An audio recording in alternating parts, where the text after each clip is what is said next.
estou preocupado, né? Porque falou que o culto acaba meio-dia. E são 10h10 ou 10h19? Meu Deus do céu, coisa maravilhosa. Mas tenho certeza que a hora vai passar. Não gosto que ela passe rápido, mas vai ser... Espero que seja um tempo especial. Já que a igreja tem uma arquitetura boa, eu vou descer, né? Porque fica mais fácil aqui. E eu vou andar até você para fazer algumas perguntas. Né? Então é o seguinte, já ficaram com medo, né, irmão? Então, quando eu fizer uma pergunta, se você abaixar a cabeça, eu sei que você quer responder. Se eu fizer uma pergunta e você não olhar para mim, eu sei que você quer responder. Tipo assim, ó. Então, vou fazer uma pergunta, se você fizer assim, ó, eu já sei que você quer responder. Então, olha para mim. Então, primeiro, é muito bom estar aqui. Obrigado pelo convite, obrigado por estar repartindo com vocês aqui esse amor de Deus que eu tenho aprendido e já vi que coisas tão especiais, né, como o baterista estava ali, bem lunático ali, né? Ele estava ali, mas ele estava achando que ele estava naquela bateria, né? Ver esse hino aqui que eu não conhecia, que Jesus é suficiente, né? Já podia acabar o culto aí, né, irmão? Porque ele é suficiente. Então, a pergunta para a gente começar aqui a pensar sobre o que eu preparei no meu coração para falar para vocês é assim: quantos aqui não me conhecia? Quem não me conhecia aqui? Então não perdeu nada. Mas e eu acho que deve ter uns 25 anos que eu vim aqui a primeira vez. E eu lembro, ontem eu estava na igreja, eu vi o pastor Paulo, eu falei aqui que me veio tantos gatilhos emocionais, né, tantos sentimentos, né, que se eu for fazer uma linha do tempo aqui, eu sou muito grato, né, pela igreja de Maringá, pelos irmãos de Maringá, porque foi aqui que eu falei pela primeira vez numa conferência missionária. Foi na IPI. Quem me convidou foi o pastor Nivaldo, através de uma... Como é que diz? Ih, rapaz, estou ficando velho. Através de um... Cara, como é que você fala quando uma pessoa Não, te apresenta, mas assim... Alguém valeu, irmão, me indicou para o Nivaldo. Eu era só um garoto, né? Eu vou fazer 63 anos. Mas eu era um menino, assim, menino no bom sentido, né? Estava começando meu projeto no Morro do Borel, e eu lembro que eu peguei o ônibus. Agora eu estou mais famoso, vem de avião, né? Mas antes eu andava de ônibus. Não, mas eu peguei o ônibus e vim para cá muitas vezes de ônibus. São 14 horas, quase 16, né? E eu lembro que eu entrei no ônibus, vim, e eu saí correndo do Morro do Borel. Eu estava com uma pochete, aí tu vê pela idade, né? Pochete. Eu estava com uma pochete, e a minha pochete estava cheia de cápsula, de fuzil, de bala. Tinha várias. E essas eu botei aqui porque eu saí rápido e as crianças tinham levado para mim. Falaram: tia, aqui, achei isso aqui. Aí eu peguei, não tinha mais como botar na mala, botei num pochete e fui para a rodoviária. Só que, infelizmente, na saída, era uma época, né? Ainda acontece, né? Mas era uma época que os ônibus, quando saíam, tinha alguns ônibus que a polícia parava e entrava no ônibus para revistar. Fazia pelo menos uma revista. Aí eu estava sentado ali no meio, o policial entrou, tal, ele olhou para mim e falou assim: você fica em pé? Eu falei: sim, senhor, eu fiquei em pé. Aí ele falou assim: eu falei: a pochete, ele pode abrir. Quando eu abri, ele viu um monte de cápsula de bala. Eu falei assim: ó, deixa eu explicar. Eu não só tenho essa aqui, não. Tem lá embaixo, eu também tenho um monte lá na minha mala. Ele falou, parou o ônibus, aí mandou o ônibus encostar, abriu a mala, pegou minha mala. E eu tinha para mais de 500 cápsulas de bala, de fuzil. Irmão, vazia, tá? Não era bala, não. Era só a cápsula, amém? Eu sei que meu nome Pedro Borel é meio nome de traficante, né? Pedro Borel, mas não tem nada a ver. E aí o policial me perguntou, eu falei: ó, ainda bem que lá de baixo estava tudo preparadinho, né? Estava tudo uma caixinha até uma caixinha de garoto, e eu armazenei tudo certinho. O que eu fiz? Cada cápsula da bala, do fuzil, eu enchia ela e botava uma bandeirinha escrito Borel. Só que se você pegar o nome Borel, tem B no começo e L no final. Se você tirar o B e o L, fica o quê? Ori. Então eu levava essas cápsulas com o nome Borel, mas o Ori estava em vermelho. E aí, nessa conferência que eu vi aqui na IPI, eu trouxe um monte, porque eu não ia falar na conferência, eu ia dar um seminário. Então, tinha aquelas salas de conferência missionária, vários assuntos, e eu fui falar sobre missões urbanas, né? E na minha sala, todo mundo que participava da minha aula ganhava um souvenir, que era uma cápsula que levava para casa e botava na estante, né? E eu falava assim: ó, quando você lembrar do Borel, ore. Né? Quando você vê essa cápsula, ore para que Deus mude, transforme o Rio de Janeiro, o Morro do Borel. E quando eu dei a primeira aula, fiquei 3 dias da segunda aula, minha sala estava lotada, mas não era para ouvir, era para pegar a cápsula de bala. E ficou muito marcado. Tem gente até hoje que tem essa cápsula, é bem interessante isso. Então, se eu fizer a linha do tempo, eu vejo assim como, depois desse congresso aqui, como depois, por ter muitas igrejas, depois eu fui chamado e comecei a compartilhar mais. Mas eu não sou pregador, eu sei o que Deus me chamou para fazer, e essa manhã eu queria dividir esse tempo aqui para fazer uma linha do tempo. eu vou fazer uma linha do tempo, a minha linha do tempo, mas eu quero que essa linha do tempo você entenda que o tempo, ele chega para todo mundo. E quando eu falo tempo, eu não estou falando só de vida, não. Mas o tempo é um processo natural da vida com Deus. E a gente precisa aprender a isso. Eu falei aqui com o pastor João, falei assim, agora a nossa idade, quando você chega a uma certa idade, geralmente o entra, né? Quando você entra, não entra, já era, não volta mais. É 40, 50, 60, 70, 80, e aí vai para a glória, querido.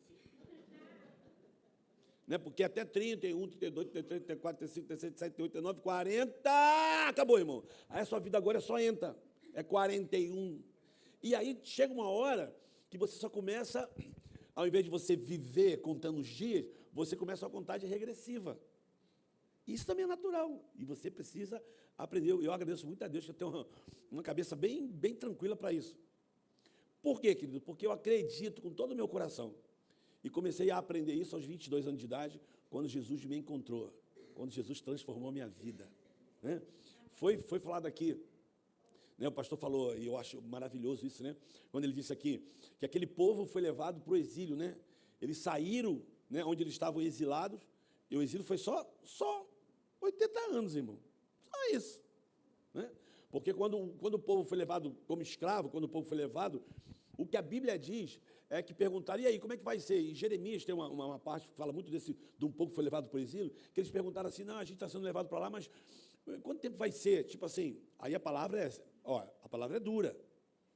Não vai ser um tempo fácil. Mas quanto tempo? Aí o profeta falou, 80 anos. Mano, 80 anos é tempo pra caramba. Mas, como eu acredito que a gente, irmão, de verdade, vou falar uma palavrinha aqui, um pouquinho dura, depois o pastor acerta com vocês. Desculpa, irmão, a semana tem que falar isso. A gente precisa tomar vergonha na cara e ler a Bíblia. Desculpa, irmão. Dói, né? Mas a gente precisa ler a Bíblia, querido. É a nossa regra de fé. Não é? Regra de quê, irmão? De fé. Para que tu tem fé, irmão? Uma pergunta, vai. Eu vou perguntar para tudo. Você que está do lado desse cara de quadriculado. Você, Lourinha, não pode responder. Para que você tem fé?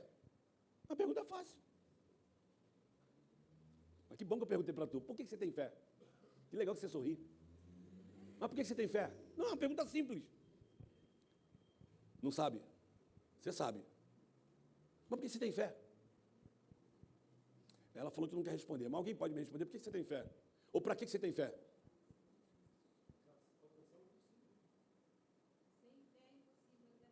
Quem falou? Então, essa é a palavra. Sem fé é impossível o quê, irmão? Então, para que você tem fé? Para agradar a Deus.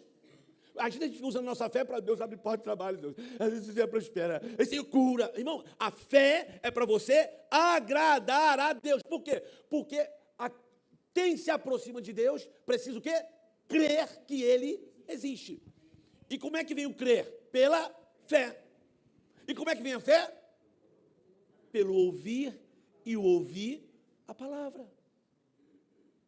Eu sei que a palavra assim é dura quando eu falo assim, a gente tem que tomar vergonha na cara. Mas, querido, é a nossa regra de fé, está ali, é a nossa bússola. Tu ganha um celular, tu vai para onde? Tu vai para o manual. Tu ganha uma televisão, tu vai para o manual. Tudo que você compra, você vai para o manual para quê? Para você aprender a mexer naquilo. A palavra foi dada para a gente, escrita.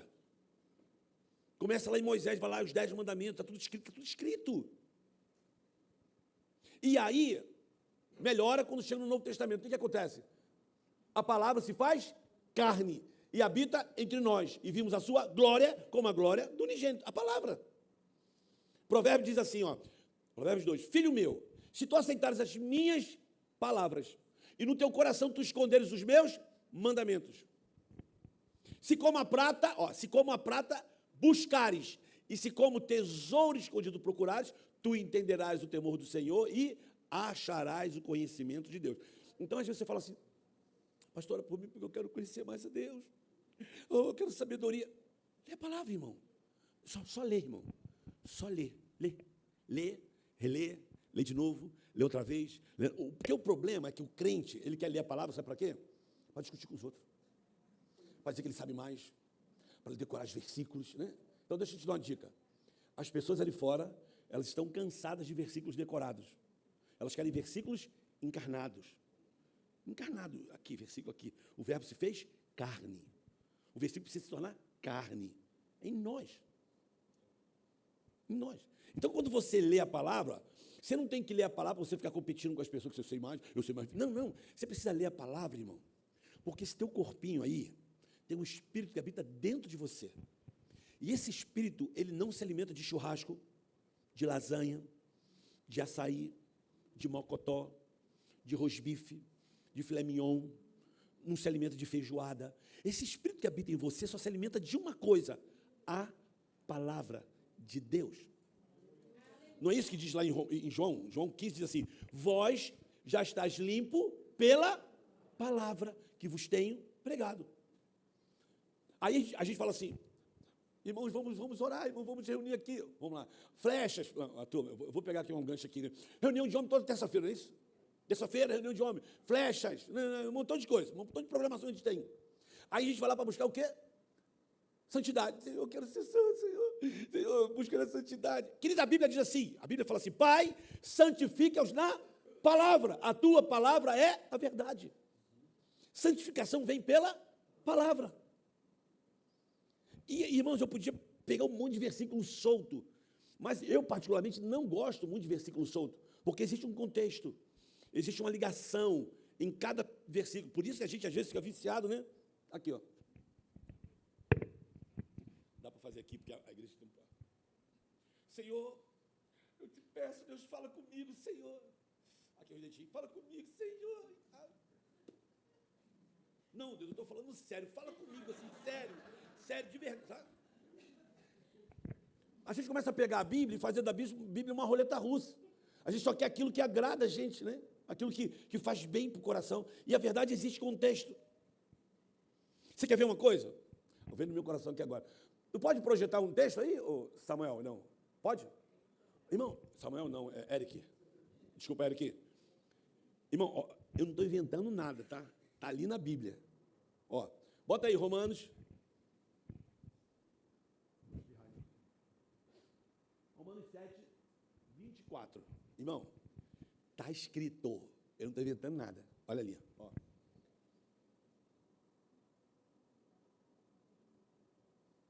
Rapaz, a tradução, até a gente tem essa luta com tradução, né, irmão?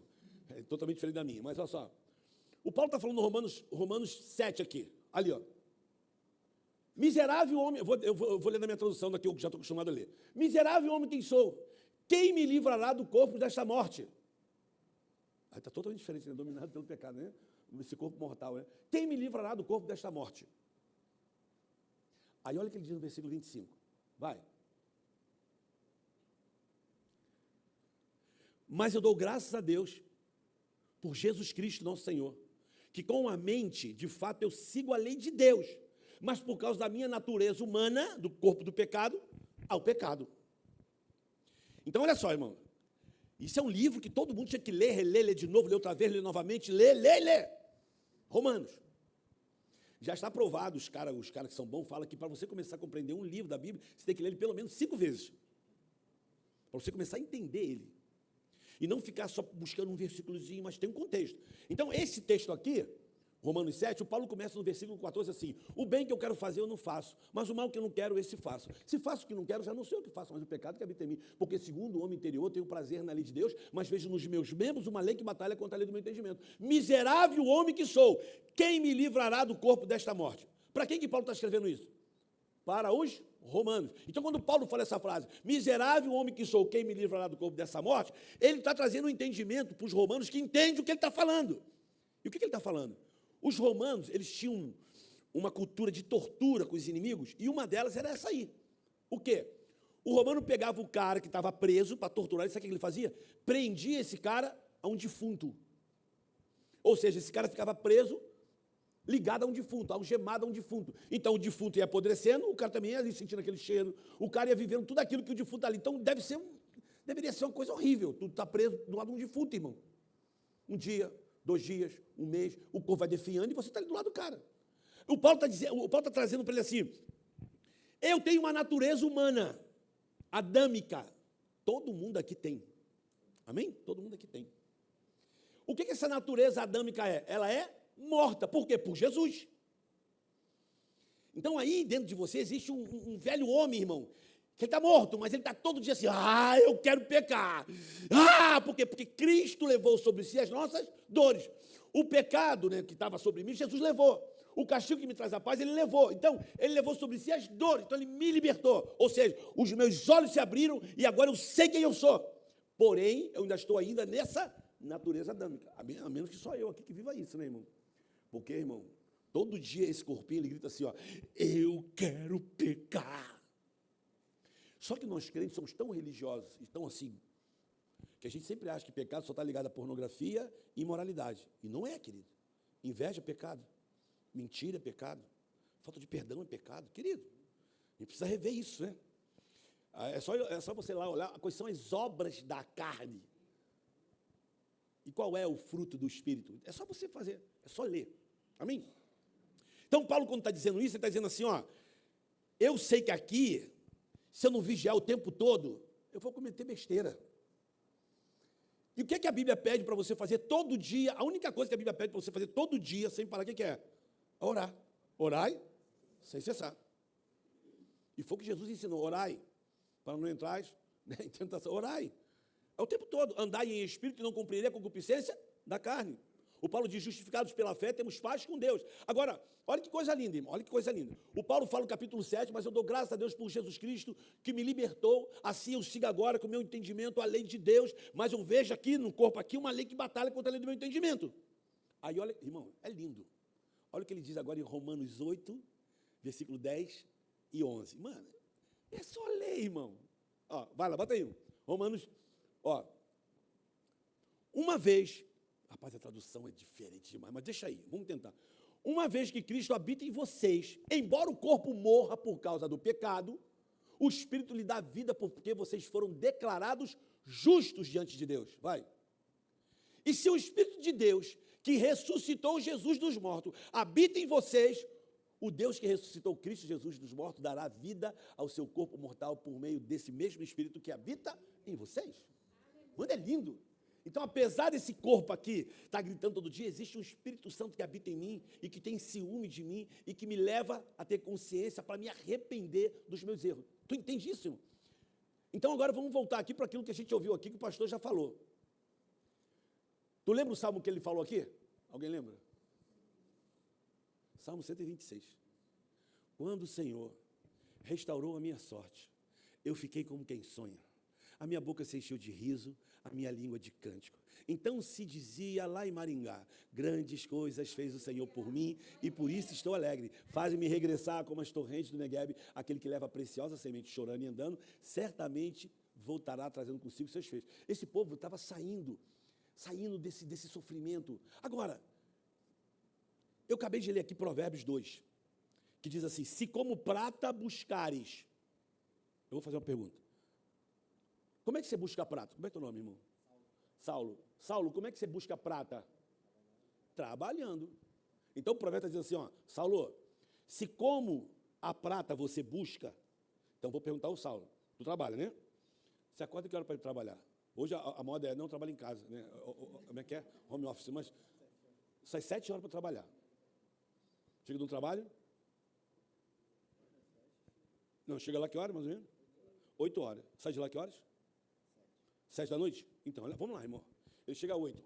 9, 10, 11, meio-dia, 1, 2, 3, 4, 5, 6, 7. Esse cara trabalha 11 horas. Com o único objetivo. Aquele bebezinho de sua filha? Então, com o único objetivo como homem, trazer o sustento para sua casa. E não mostra corpo mole, não, que todo dia tem que levantar, irmão. Certo? E aí, no final do mês, primeiro que ele já trabalha pela fé. Porque tu trabalha o mês todo crendo que o cara vai te pagar no final do mês. Isso é fé, não é? Fé é o fundamento das coisas que tu não vê e de fato vão acontecer. E no final do mês você recebe o faz-me rir. Faz-me rir é maravilhoso, irmão. Faz-me rir quando cai na conta, você fica... né? Dá até um...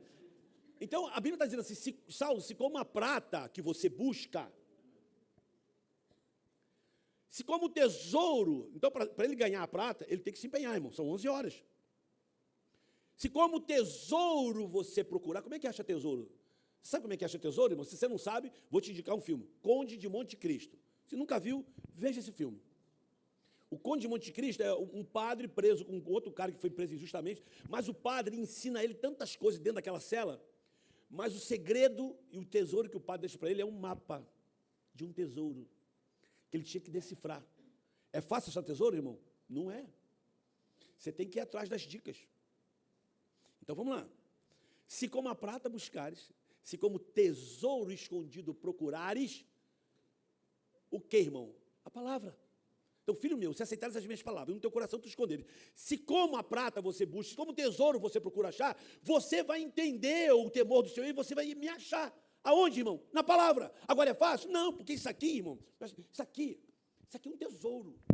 Aqui não tem nada solto, irmão, aqui não tem nada solto. Você vai, não é possível, não é possível. Aqui, está aqui, é tesouro. E tem coisa entre linhas ali que quando você descobre, porque a Bíblia fala que, não, o João diz isso, né, que não necessitamos, talvez, de pessoas que nos ensinam, porque o próprio Espírito Santo nos ensina. Porque, infelizmente, hoje, irmão, tem pessoas, desculpa falar isso, mas é verdade. Hoje tem pessoas que usam o púlpito para o seu bel prazer, para controlar pessoas, para manipular pessoas, e é triste. E nós iríamos deixar de ser manipulados se nós conhecêssemos a palavra. Você nunca teve a sensação assim? Eu já fui em igreja, minha esposa, várias vezes. Às vezes você está vendo um cara pregar, a vontade que eu tenho de levantar a mão e falar assim, meu irmão, não está na Bíblia não, querido. Mas aí tu tem que manter o teu coração ali quietinho, né? Mas você sabe quem você é em Deus por conta da palavra.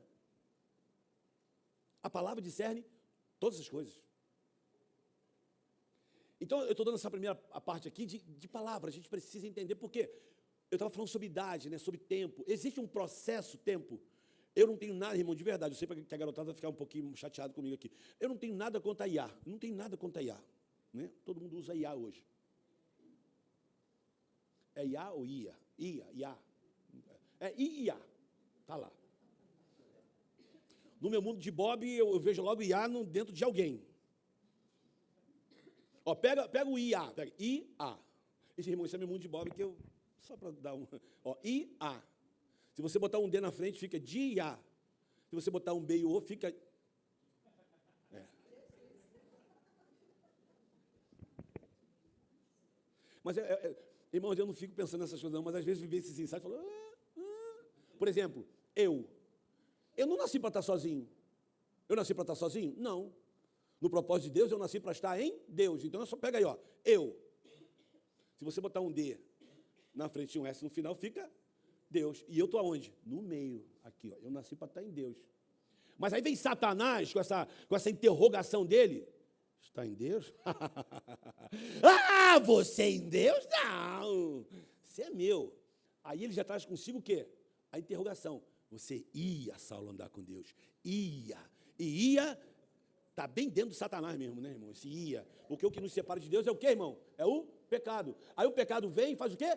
Nos separa de Deus. Aí o eu fica separado. Eu separado. Ó, se liga, irmão. Eu. Mas aí Deus nos ama tanto que envia quem? Jesus. Ó, E-U. J-E-S, né? U-S.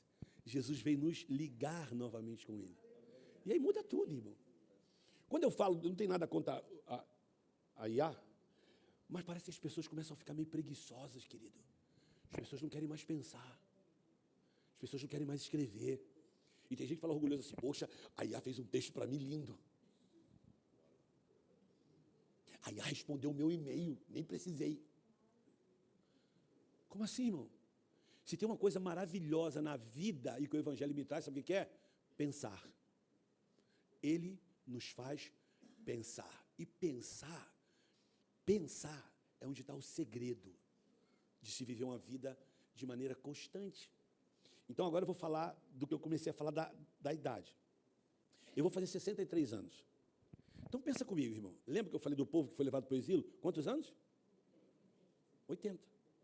80.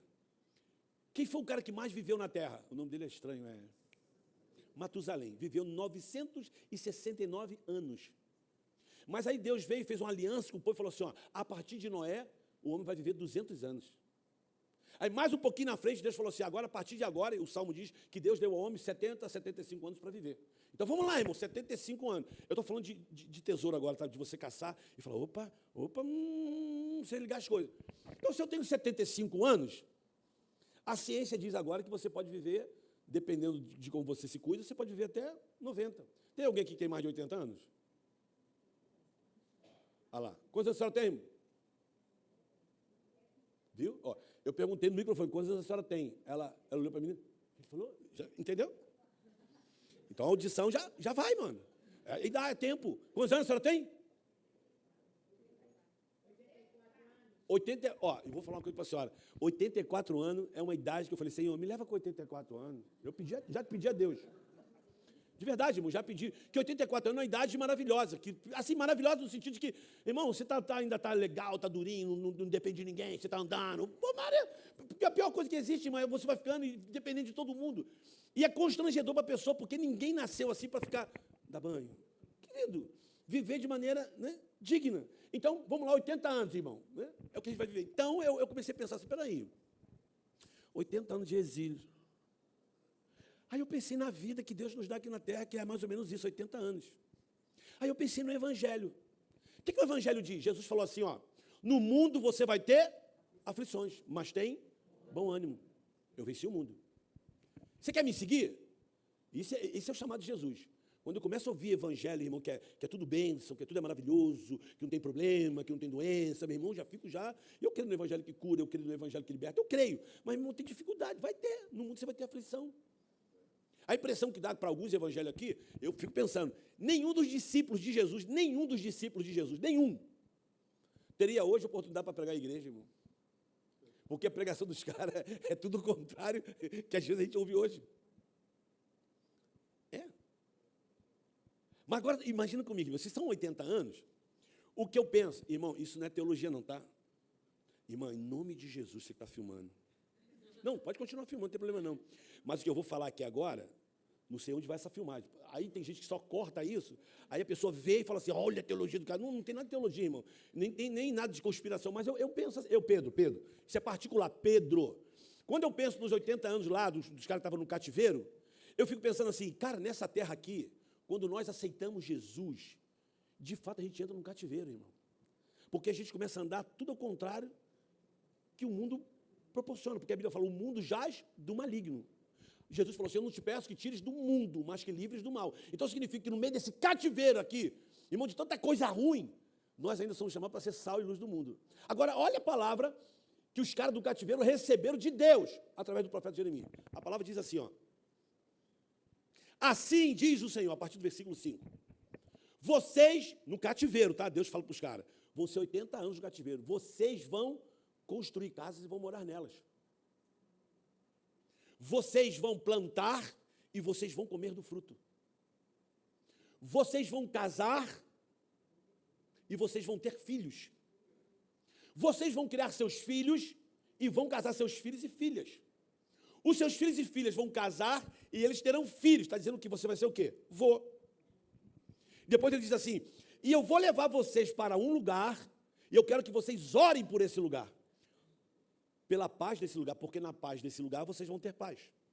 E ore pela prosperidade desse lugar, porque quando esse lugar for próspero, vocês serão prósperos. Aí ele diz assim, e tomem cuidado, que quando vocês estiverem nesse lugar, muitos vão chegar no meu nome, falando algumas coisas, dizendo que eu que mandei falar para vocês, mas eu não mandei nada. Cuidado. Sabe por quê? Aí vem o versículo que todo mundo gosta, soltinho lá. Eu é que sei os pensamentos que eu tenho para vocês, diz o Senhor, pensamentos de paz e não de mal, para te dar um futuro e uma esperança. Então pensa comigo, irmão, olha o fator tempo, que é um processo que muita gente não quer, porque às vezes as pessoas chegam para o Evangelho, em nome de Jesus, irmão, não mente para as pessoas não sobre o Evangelho, fala a verdade. Eu costumo dizer assim, irmão, sabe você quer Jesus? Deixa eu falar para você, irmão, se tu conhecer Jesus, tua vida vai piorar. Porque, desculpa, irmão, me diz alguém aqui que veio para Jesus e a vida ficou... Por quê, irmão? Porque você está indo contra as trevas, você está vindo cheio de casta, cheio de... Porque é o seguinte, aí eu chego para o Saulo, quer Jesus então, Saulo. Querido, aí aceita Jesus. Aí começa o Espírito Santo, tem ciúme, já vem. Aí já começa assim, então, Saulo, você precisa perdoar. Ó, você precisa honrar a sua esposa. Você precisa ser fiel à sua esposa. Você tem que parar de adulterar. Você vai comer papa, a lista. Porque não é o proibido. O Espírito Santo quer nos ensinar que a gente não precisa mais fazer o que nós fazíamos antes. Por quê? Porque tudo se fez novo. Agora é fácil? Não. Por quê? Porque agora o Saulo vai ter, sabe o que aqui, querido? Coladinho com ele? Um Saulo morto também, que vai começar a lutar. Porque agora aqui tem 2 touros. Tem um que está crescendo, trazido pelo Espírito Santo, e tem um touro velho. Querido. Aquele cara, tem que lá. E hoje tem que tomar maior cuidado, tudo que você fala, né? Por causa do feminismo, não sei o que lá, ideologia. Então, hoje, se você falar assim, mulheres, seja submissa. Machista. Querido, a Bíblia está dizendo assim, mulheres, seja submissa aos seus maridos. Parece que essa palavra dói muito. Mas todo mundo só usa isso para criticar os crentes, certo?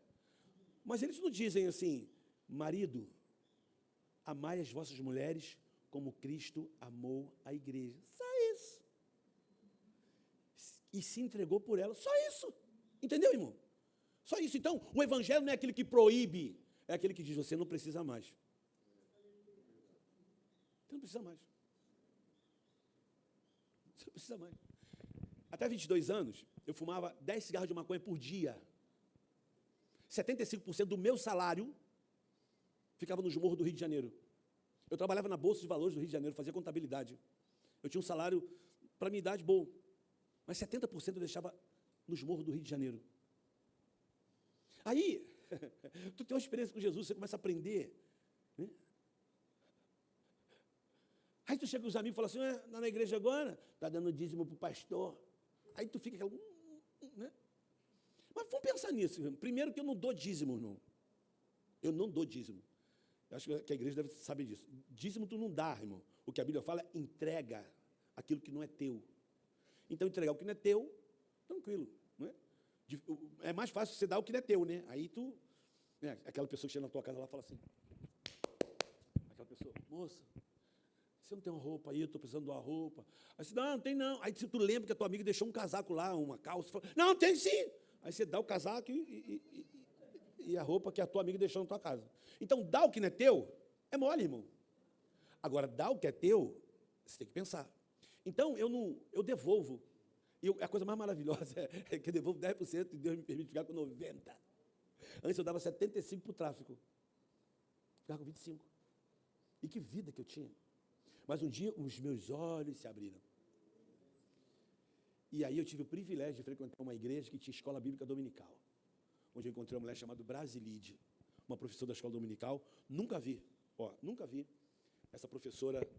Minha professora abria a Bíblia para ler um texto. Nunca vi. Toda a vida ela com a Bíblia aqui. Ó. Meus filhos, hoje nós vamos aprender... E a Bíblia aqui, ó, o tempo todo. Ela não abria a Bíblia 1 minuto, mas estava tudo aqui. Ó. Ela emanava a graça de Deus. E quantas vezes eu não ouvi aquela mulher falar para mim assim, Pedro, meu filho, leia a Bíblia. Leia a Bíblia porque tem vida eterna para você. Você vai ser um grande homem de Deus. Leia a Bíblia, meu filho, leia a Bíblia. E todo final do culto ela dava uma folhinha para a gente, levar para casa, para ler, reler, decorar os versículos. E no outro domingo, falar os versículos. Eu aprendi a ler a Bíblia, querido. Eu amo ler a Bíblia. Porque ali tem palavras de vida eterna. Então, quando esse povo volta no Salmo 126, ele está falando de algo, que para mim agora é a eternidade, irmão. É a eternidade. Porque a Bíblia fala que nem olhos viram, nem ouvido ouviu o que Deus tem preparado para aqueles que o amam. Então, aqui, irmão, é um processo que a gente vai ter que, todo dia, negue-se a si mesmo, tome a sua cruz e siga-me. Negue-se a si mesmo, tome a sua... E vai. E a Bíblia é novidade de vida. O apóstolo Paulo fala no capítulo 13, um dos textos que eu amo demais, quando ele diz assim para os filipenses. Irmão, e é maravilhoso que quem está falando isso é o apóstolo Paulo. Quando ele escreve para os filipenses, ele fala não sei quantas vezes, alegrai-vos no Senhor, alegrai-vos de novo, tenha alegria no Senhor. O cara está preso. O cara está escrevendo preso. Aí ele fala assim no capítulo 3, a partir do versículo 12, ele diz assim, deixa eu escrever para vocês uma coisa, eu não sou perfeito, e nem julgo ter alcançado a perfeição. Meu irmão, quem está falando isso é o apóstolo Paulo, irmão. Ele está dizendo assim, eu não sou perfeito, nem julgo ter alcançado a perfeição, mas uma coisa eu faço. Esquecendo-me das coisas que ficam para trás, eu prossigo para o alvo. Eu não julgo que eu já alcancei, mas eu prossigo para alcançar aquilo que foi alcançado.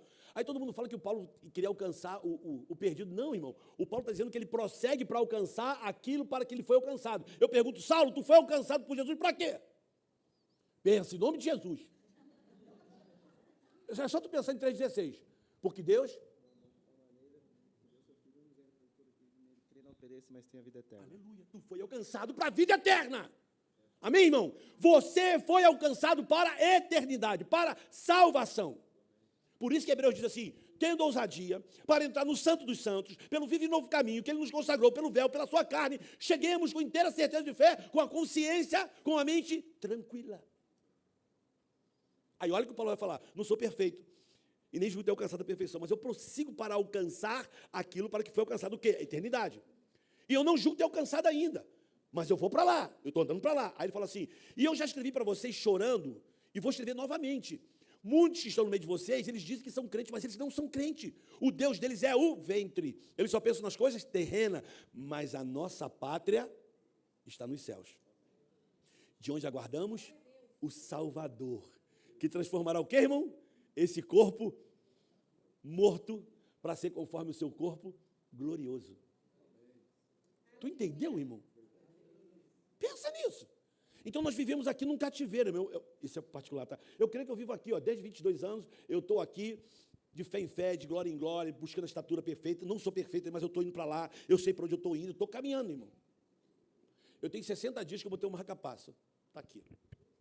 Irmão, eu achava que eu ia morrer somente com o Espírito Santo marcando meus passos. Agora eu tenho mais um aparelhinho aqui. Tem 2 agora cuidando dos meus passos.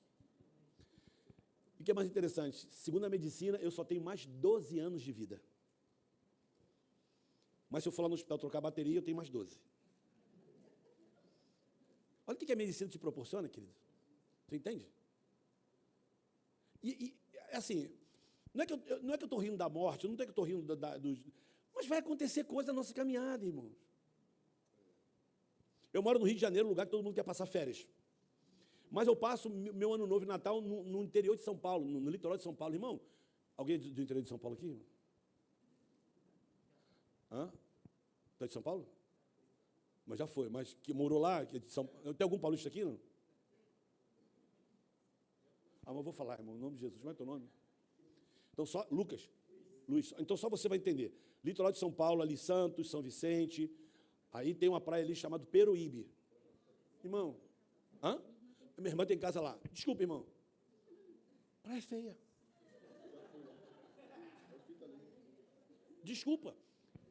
Desculpa, irmão. Eu moro no Rio. No Rio tem as praias mais lindas, é maravilhoso. Aí o pessoal fala, pô, tu vai sair daqui para ir para Peruíbe. Eu falo, cara, não é a questão do lugar. É a mesa. São os amigos que estão lá. São as famílias que estão lá. É isso que me faz estar todo ano em Peruíbe. Ano novo. É isso. A praia não é bonita, a areia é horrível. É horrível. A água parece que é suja, porque é uma cor diferente. Tu chega na praia do Rio, aquela água azulzinha linda. É lindo. Não estou puxando para o Rio, não, mas a música diz, o Rio de Janeiro. Aí, então, e é lindo. Mas há 2 anos e meio, há 2 anos atrás, eu estava, irmão, ano novo, festa, todo mundo comendo, mesa linda, família italiana, muita coisa gostosa ali na mesa, comemorando, deu uma palavra sobre família, choramos junto, oramos junto, tudo no script, irmão, tudo maravilhoso. Dia 31 para o dia 1º, fogo, no outro dia acordei um pouquinho assim, meio, acho que comi muito bacalhau, comi isso aí. Passei o dia assim, estranho. Aí fomos tomar um sorvete de tarde, minha esposa falou assim, você quer sair? Eu falei, quero não. Minha esposa, não quer sair? Irmão, não querer sair é complicado. Mas fiquei ali. Aí de noite, dia 1º para o dia 2, reunimos, né? Não fomos embora. Eu só vou embora sempre no dia 3, porque o trânsito já está mais tranquilo. Aí estamos dia 1º para o dia 2 ali, todo mundo, sabe aquela coisa de colchão assim, os filhos deitados, vendo um filme, escolhemos um filme, pipoca, e eu ali sentado assim, ó. Eu falei, tem alguma coisa errada, não é possível. Levantei, fui do lado de fora, na casa do meu amigo, tem uma piscininha assim, eu falei, eu vou dar um mergulho aqui. Graças a Deus que eu não mergulhei, porque se eu mergulhasse, eu morria dentro da piscina. Aí assim, aí eu levantei, comecei a suar, eu falei, pô, não é possível, tem uma coisa errada. A minha esposa é enfermeira, saúde pública, ela já estava deitada, eu falei assim, meu amor, eu estou passando mal. Ela, o que foi? Eu falei, estou com um pouco de falta de ar, vamos para o hospital agora. Aí eu acordei, o meu amigo levantou, já botou a camiseta e entrei no carro. Eu dou graças a Deus que meu amigo, que é o cara dono da casa, de São Paulo, conhece Peruíbe, foi criado ali com a família, com a casa de praia, né, desde criança ali. Ele conhecia Peruíbe na palma da mão. Quem me socorreu tinha que conhecer o caminho, porque senão eu morria dentro do carro. Eu fui socorrido da casa dele até lá 4 minutos. Eu entrei no carro assim, ó. Eu falava, meu irmão, não vou aguentar mais não. não tem mais água. Calma, Pedro. Eu falei, estou calmo. Aí, irmão, os homens, preste atenção nisso. Eu estava tão mal que eu fazia assim, eu queria ar e não conseguia achar ar. É desesperador, querido. Aí tu aprende um monte de coisa. Depois tu fala... Eu virei para minha esposa, eu falei assim, Nádia, eu não vou conseguir, meu amor, eu não vou conseguir. Eu não tenho mais ar. E aí, desculpa aqui a palavra, mas eu tenho que falar isso. Eu comecei a fazer cocô e xixi dentro do carro. Eu não tinha mais controle do meu corpo. Eu comecei a evacuar. Eu comecei a me urinar todo. Eu falava assim, Tony, desculpa, estou sujando teu carro. Eu falei, calma, Pedro, fica tranquilo. E eu aqui, aí eu olhei para minha esposa, mano, agora é bravo. Eu olhei para minha esposa, para tu ter noção. Eu não sei qual foi a visão que a minha esposa teve, mas eu acho que foi essa. Eu estava indo para lá e falei assim, Nádia, me perdoa por tudo, meu amor, me perdoa. Ela falou, tudo o quê? Irmãos, eu não ri, tá? Mas eu ouvi, tudo o quê? Tu não vai morrer, não. E eu sei que, a coisa maravilhosa é que meu amigo, ele não entrou no atendimento, ele entrou onde entram as ambulâncias. Porque se eu entrasse no atendimento, eu ia ter que ser ainda socorrido. Né? Eu já entrei ali, o cara pegou, eu falei, me botaram numa máquina. Irmão, é tanta coisa que passa rápido. Eu só vi que quando eu deitei, uma tesoura cortou uma camiseta que eu estava. E era a camiseta do meu filho. Camiseta que ele amava. Até hoje ele não sabe. Ele perdeu essa camiseta. Porque meu filho mora em Portugal. E eu botei a camiseta porque eu estava com saudade dele. Falei, vou botar a camiseta do meu filho. E a mulher cortou sem pena. E eu só senti que minha mão fez assim e uma agulha entrou. E eu fechei os olhos. Era mais ou menos 15 para meia-noite. Eu acordei 3h30 da manhã. Numa maca, no UPA, que ninguém merece ser atendido num lugar como aquele. Um lugar, irmãos, horrível. Porém, naquela noite, tinha a melhor equipe lá, de médicos comprometidos com a profissão deles. E eu falo assim, aqueles caras me salvaram. Aquele médico foi perfeito, foi cirúrgico. E quando eu estava sendo atendido, ele voltou lá fora e falou para minha esposa, falou, olha, está lá, está um pouquinho grave, mas qualquer coisa eu vou ter que entubar ele. A minha esposa, saúde pública, quando ela olhou para o cara, ela viu que ele era cirurgião. E ela pensou assim, está em boas mãos, né? Cirurgião, então o cara sabe o que vai fazer. Mas não precisei. Eu acordei 3h30 da manhã em cima de um colchão azul, gelado. E quando eu olhei que eu acordei, eu tinha um soro aqui. Quando eu olhei do lado assim, tinha um defunto. Outro defunto, num saco preto. Eu olhei e falei... Aí eu tentei olhar para baixo assim. Eu falei, eu estou nu. Aí eu botei a mão aqui assim, aí eu falei, estou de fralda. Só que a fralda eu acho que era P, porque ela não fechava aqui. Eu levantei a mão e falei assim, moça, eu estou com frio. Aí eu falei, tem um lençol? Ela falou, moça, aqui é UPA, aqui não tem lençol não, querido. Você tem que esperar. Eu falei, liga para minha esposa. Aí ligaram para minha esposa, estava com o telefone, minha esposa olhou, 3h30 da manhã, o telefone, hospital. E ela falou, aí quando ela atendeu, falou, eu queria falar com a esposa do seu Pedro. Aí, sou eu, você é a esposa do seu Pedro? A minha esposa falou, sou. Ela falou assim, o senhor tem que vir para cá porque o seu esposo está com frio e ele quer um cobertor. Ela falou, vum. Minha esposa disse, quando chegou na UPA, ela falou, Pedro, quando eu cheguei lá, eu vi a visão do inferno, você deitado. Querido, assim, aí você vai ver a visão do inferno agora. Porque agora eu estou bem, mas eu já emagreci 25 quilos. Então dá para saber por que eu não vi a fralda, né?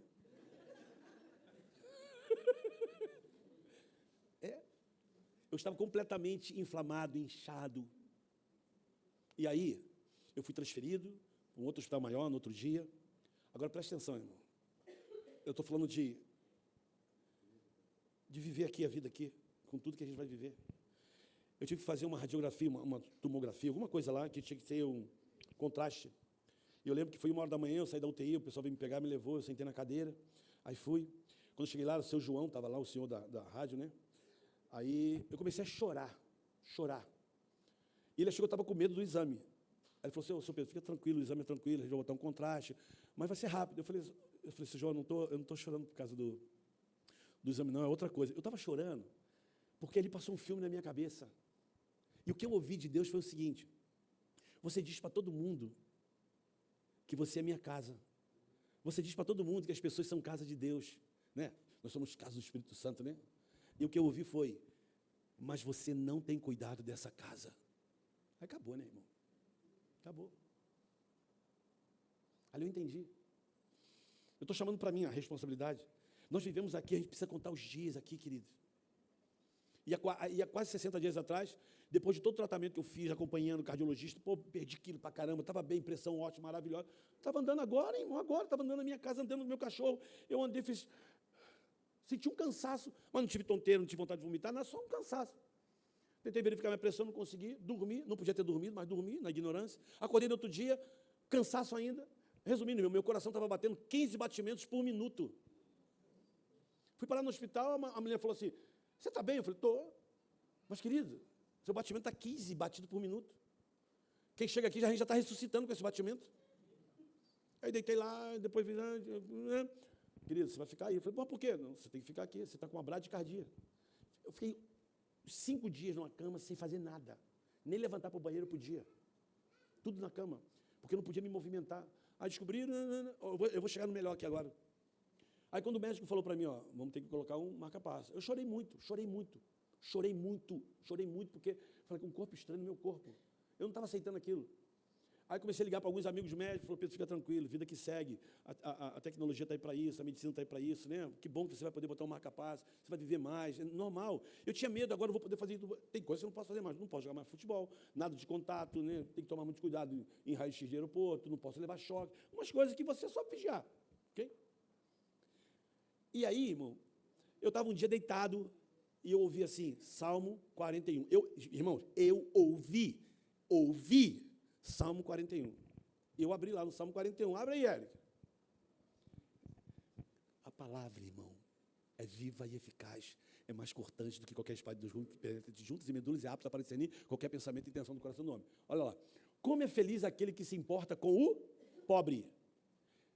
Em tempos de aflição, o Senhor o livra. Vai. O Senhor protege e lhe conserve o quê, irmão? A vida. Ele faz prosperar na terra e o livra dos seus inimigos. Olha o versículo 3 agora, irmão. Versículo 3. O Senhor cuida dele quando ele fica doente e lhe restaura a saúde. Mano, eu chorei. Eu falei, Jesus, tem misericórdia de mim, me ajuda, eu estou aqui, mas eu sei que eu sou teu. E agora, só para te contar, senão eu vou chorar. Durante esses 5 dias, todo mundo que ia lá na UTI, eu tinha uma palavra, irmão, né, sempre brincando, contando uma piada, tal. O pessoal, você está bem mesmo? Eu falei, estou, cara, estou tranquilo. Você vai passar pela cirurgia? Vou botar marca-passo. E aí eu descobri que todos os cardiologistas que estavam ali, eu sempre perguntava o nome, né, brincava, torce para quem, né? Coisa de carioca. Todos eram botafoguense, tricolor e vascaíno. Olha o desespero. Eu sou flamenguista, irmão. Eu estava sendo cuidado pelo inimigo. No dia da cirurgia, o anestesista veio me buscar, então, Pedro, você tem que assinar aqui, assinei, minha esposa assinou, e eu fui para a sala. Quando eu cheguei na sala de cirurgia, quem já passou por cirurgia sabe o que eu vou falar. Irmão, eu nunca vi, foi a primeira vez que eu passei na cirurgia. A mesa que você fica deitado, ela é assim, ó. Eu sobrava na mesa, né? Bem mais... E eu perguntei por quê? Porque a mesa tem que ser bem estreita, porque o médico tem que ficar o máximo em cima do paciente. Mas eu estou ali, quando eu entrei, né? Aí eu falei assim, pô, posso fazer uma pergunta aqui? Deitado na cama. A maior galerona assim, cheio de luzes, né? Pode. Falei assim, pô, tem alguém flamenguista aqui nessa equipe que vai me operar? Os caras começaram a rir. Aí o cara do marca-passo, da empresa que tem, eu descobri isso, o cara do marca-passo, ele que abre a caixa, tira o marca-passo e dá na mão do médico. Com toda a questão de saber se foi aquele marca-passo mesmo que colocaram, da empresa, né? Aí o cara fez assim, meu amigo, eu sou tricolor. Eu falei, caraca, meu pai.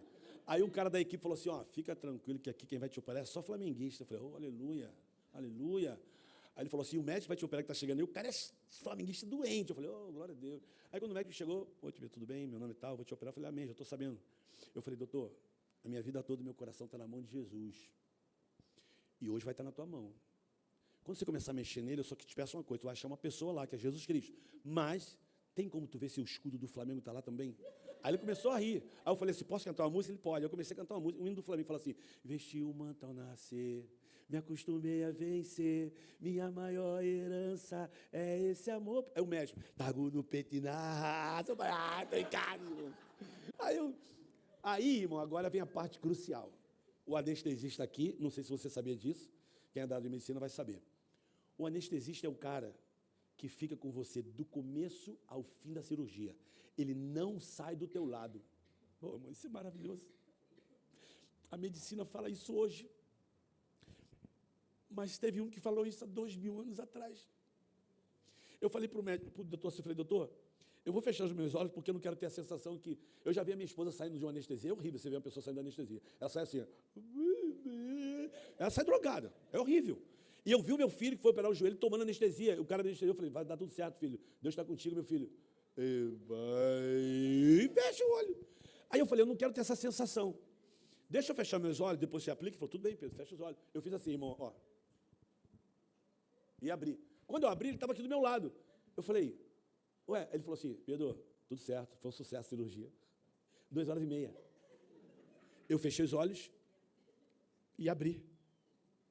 Te lembra alguma coisa ou não? Nem olhos viram, nem ouvido ouviu o que Deus tem preparado para aqueles que o amam. A Bíblia diz que vai ser no abrir e fechar de olhos. Mas o que o anestesista disse há 2 minutos atrás? Eu estou com você todos os dias até a consumação do século. Ele está conosco aqui, não importa se vai ser 15 anos, 20 anos, 30 anos, 84 anos, 90 anos, não importa, irmão. Nesse cativeiro aqui chamado corpo e vida, Ele vai estar conosco. E o que deve nos sustentar é a palavra. É a palavra. Vós já está limpo pela palavra. Eu levei 1 hora para falar da palavra, irmão. Porque ela que nos rege. E agora eu termino dizendo para você que a palavra sempre vai te revelar as 4 letras que movem o reino de Deus. Quais são as 4 letras que movem o reino de Deus? O, B, D, C. Obedecer, irmão. Obedecer é melhor do que sacrificar. Obedeça. Obedeça. Existe um espírito dentro de você que ele deseja te ensinar todas as coisas e que ele tem ciúme de você. Ciúme. Ele fala que o Espírito Santo nos ensinaria todas as coisas. Jesus me encontrou, queridos. Jesus mudou a minha vida. O meu nome não é Pedro do Borel, o meu nome é Pedro Rocha Júnior. Esse é o meu nome, Pedro Rocha Júnior. Por que eu sou Júnior, irmão? Porque meu pai é Pedro Rocha. E se tinha alguém nessa vida que eu odiava, se chamava Pedro Rocha, meu pai. Meu pai foi embora quando eu tinha 8 anos de idade. 8. Meu pai disse que ia numa feira, nunca mais voltou. Feira longe, né, irmão? Eu estou com 62 anos e nunca mais voltou para casa. Eu devo ter ido em Feira de Santana de joelho, deve estar se arrastando até aí, mas não se arrasta mais, porque meu pai morreu tem 1 ano. 1 ano. Mas eu tinha ódio do meu pai. Quando meu pai foi embora, no ano que meu pai foi embora, eu fui brincar na casa de um amigo meu, fui lá, chamei ele para brincar, o pai dele falou, entra, Pedrinho. Eu entrei, achando que meu amigo não estava, só estava o pai dele. E lá eu tive a pior experiência da vida que uma criança pode ter. Lá não sofri bullying não, lá sofri um abuso mesmo. E a vida inteira, como adolescente, a vida inteira não, até 13, 14 anos, eu ouvi um homem falar para mim assim, se tu falar para alguém, desculpa a palavra aqui, tá, irmão? Não tem ninguém filmando, né? Mas eu ouvia sempre assim, se tu falar para alguém, eu te meto a porrada. Eu vou dar ênfase para você entender o que uma criança ouvia, tá? Porque às vezes a gente fala assim, aí ele falava um montão de coisa para mim. Não, eu ouvia assim, ó, você é viado. Se tu falar para alguém, te meto a porrada. Se alguém souber, medo, eu tinha medo, eu tinha fantasmas de medo. Eu não podia ver aquele homem que eu passava às vezes com a minha mãe, ele falava com a minha mãe, a esposa dele falava, ô, dona Lia. Eu olhava e falava, medo. E quantas vezes eu não dormia e perguntava, por que eu sou assim? Por que aconteceu isso? Por que meu pai foi embora? Por quê? Por quê? Por quê? Até 13 anos. Com 13 anos eu dei um beijo numa menina. Aí eu falei, eu sou homem, eu não sou aquilo que ele está falando que eu sou homem. Eu vinha da escola, quando eu percebi que ele estava no lugar, eu dava a volta no quarteirão para não passar por ele, porque eu não podia olhar para ele. Eu vivi com fantasmas. Quando eu vou para a igreja, que eu vejo crianças aqui, palavra, que privilégio, irmão. Traga o teu filho para cá, que privilégio. Tenha tempo com o teu filho, que privilégio. Leia a palavra para o teu filho, mesmo que ele não entenda, leia. Ensina ele a ler. Não tive esse privilégio. Eu fui criado numa mistura de católico com candomblé, com um monte de coisa de religião. Vivi numa casa com uma mãe, com uma casa desse tamanhozinho aqui, ó. Éramos 6 pessoas dentro de uma casa. 2 dormindo no beliche em cima, 2 embaixo, minha mãe no chão com os menores. Até 16 anos. Aí comecei a fumar maconha. Comecei a procurar minha identidade. Fui até 22 anos perdido. Mas nunca deixei de estudar. Minha mãe sempre ali, ó. Que mulher aquela. Jesus me encontrou. Experiências com crente, as piores. A primeira experiência que eu tive com crente foi um pastor que disse para mim assim, jovem, Deus não se agrada do seu cabelo. Eu tinha um cabelão grandão, né? Gostava muito de rock, Iron Maiden, Pink Floyd, Led Zeppelin, Janis Joplin, Jimi Hendrix. Gostava de ouvir. E aquele pastor olhou para mim e disse que Deus não se agradava do meu cabelo. Eu olhei para ele, a vontade que eu tinha de xingar, ele mandei para tudo quanto é lugar. Fiquei quieto. Minha mãe sempre disse, respeite os mais velhos. Fiquei quieto. Com 17 anos, estava voltando no Maracanã, vi meu time jogar, voltando de ônibus, fazendo bagunça, adolescente, jovem. Passou um grupo de mulheres, assim, vi que era crente, né? Dava para tu ver, uma mulher passou por mim e falou assim, os cabeludos não vão para o céu. E aí eu comecei a perceber que Deus tinha algo no meu cabelo. Mas aí, com 22 anos, já estava perdido totalmente, estava no Complexo do Alemão, tinha fumado muito, cheirado muito, estava lá doidão, lá na minha vibe lá. Passou uma menina, ela olhou para mim, parou e falou assim, jovem, Jesus te ama. Eu falei, ama todo mundo. Ama todo mundo. O que tu quer me levar para a tua igreja, né? Quer que eu deixe de usar minhas roupas, cortar meu cabelo, né? Já estava, já... E comecei a vomitar o lixo que tinha dentro de mim naquela menina, e aquela menina ficou assim, olhando para mim. E eu falando, e ela quieta. Quando eu parei, ela disse assim, como é que é teu nome? Eu acho que no evangelismo da minha vida, o que mais me marcou foi essa pergunta que essa menina disse para mim. Qual o seu nome? Eu tinha um nome. Eu não só tinha um cabelo grandão, uma roupa estranha, eu não só era um viciado, eu tinha um nome.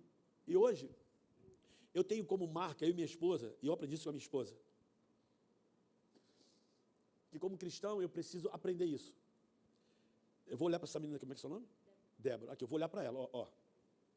Olhei para ela, certo? O que eu vi primeiro? Eu vi um rosto. Agora, ó, como é que é seu nome? Débora. Tem um nome. Se eu sentar aqui do lado, eu vou conhecer uma história. Pessoas têm nome, têm rosto, têm nome e têm história. Meu papel não é julgar pessoas, meu papel é amar pessoas.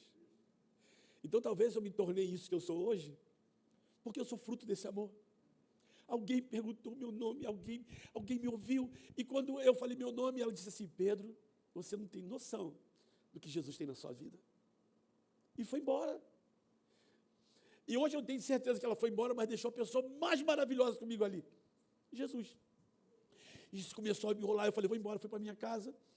Aí começou a acontecer um monte de coisas que depois eu descobri na Bíblia. A primeira coisa que eu cheguei na minha casa, fui para o meu quarto lá, e comecei a falar com Deus. Eu olhei para o teto, comecei a falar, Deus, se tu existe, fala comigo. Se tu existe, fala comigo, muda a minha vida. E comecei, aí, irmão, se vocês estivessem no meu quarto, vocês iam falar que eu era louco, que eu estava desrespeitando Deus. Mas eu falei tudo que eu podia falar para Deus. Entre o tudo, muitos palavrões, muitas coisas imoral, muita coisa que eu fazia, mas eu dava nome para os bois. Essa cadeira é vermelha, com preto, nome. E chorei muito, e quando eu estava ali, minha casa não tremeu, não tinha língua repartida, não vi nada, mas só tinha uma voz que dizia assim, ó, estou esperando por esse momento há muito tempo. E ali eu dormi, ali eu acordei, e quando eu acordei eu só tinha um desejo, eu queria conhecer Jesus. Eu queria conhecer Jesus. Eu queria conhecer Jesus. Fui na casa da minha namorada e falei assim, eu quero ir na igreja, quero conhecer Jesus. Ela, vamos na missa. Eu falei, não quero ir na missa, eu quero ir numa igreja de crente. Aí ela não sabia falar, falou assim, a minha tia é crente, vamos lá. Eu falei, vou lá. Aí eu conheci a tia dela, Luzia, cheguei na casa da Luzia, aí falei assim, Luzia, quero ir na tua igreja. Ela falou assim, vamos. Eu falei, ó, mas não vou cortar meu cabelo não, hein? E nem deixar de usar minhas roupas, nem de ouvir minhas músicas. Aí a palavra, olha que palavra. Vem do jeito que você está, Pedro, Deus ama você desse jeito. Ele não concorda que você vive assim, mas com o tempo você vai entender.